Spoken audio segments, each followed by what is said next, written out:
Another type of issue with rational functions is when you have an oblique or a nonlinear asymptote. So oblique means not horizontal or vertical. So still linear, it would just be slanted.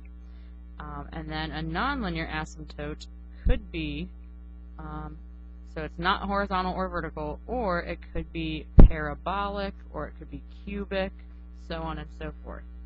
So to figure out your oblique or nonlinear asymptote, it's the same way you find your horizontal asymptotes.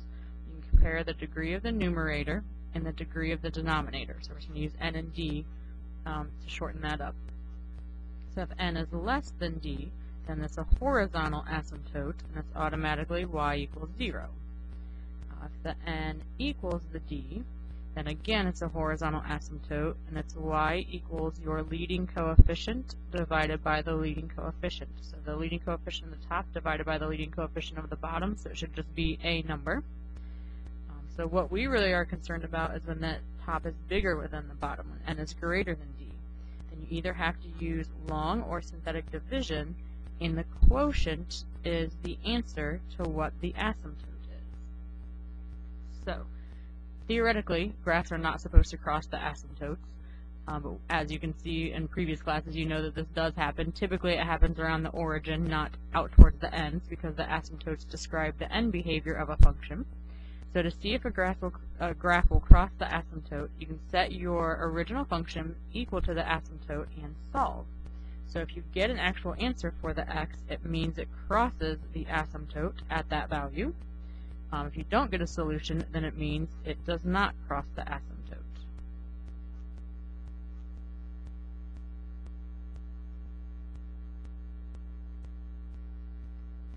So for example, you're going to have to change this one. It should be changed on your paper, but it should say on yours 3x squared minus x plus 7, and you need to change it to x plus 2. So it'll still work the other way. I just changed it so it would fit on this graph a little bit better.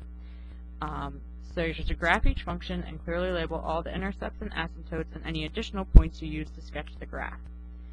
So first of all, we know that we're going to have an asymptote at x equals -2 from the denominator.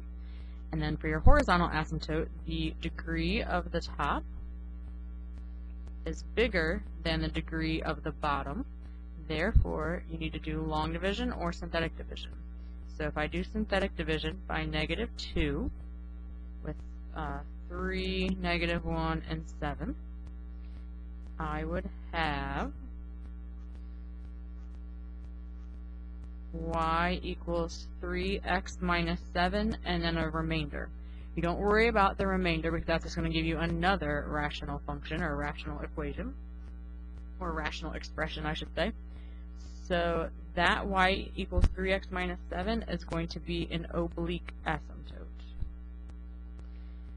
So if you do a scale by 2's here, we would have x equals -2 as one of our asymptotes. And then also y equals 3x minus 7. So 2, 4, 6, 7 would be the y-intercept. And then you're going to go up 3 and over 1. So up 3 over 1.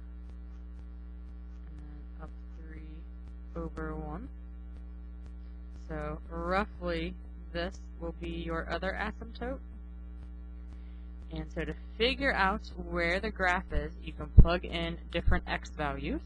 So I would pick it before the left-hand asymptote. So let's try to find what f of -3 is.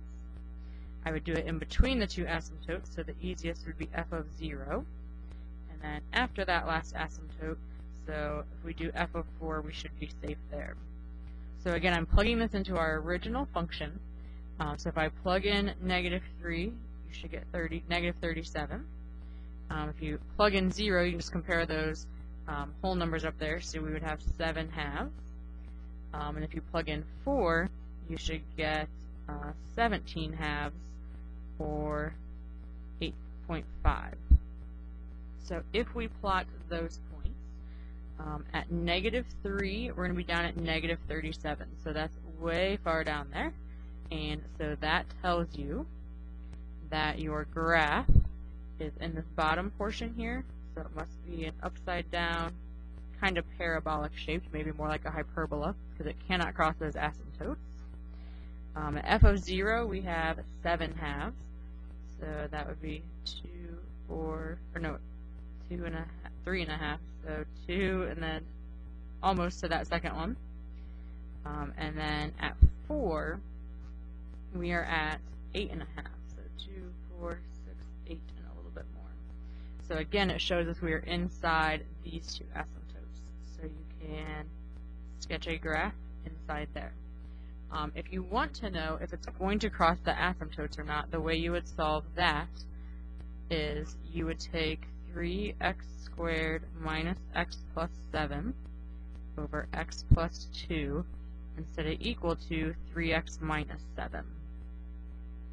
And so I'm just doing this as a sidebar. You probably want to save room on your paper for when you do your notes in class. So if you solve this,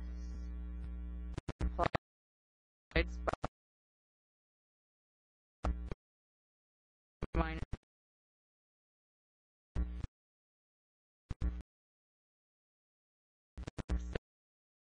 if you 3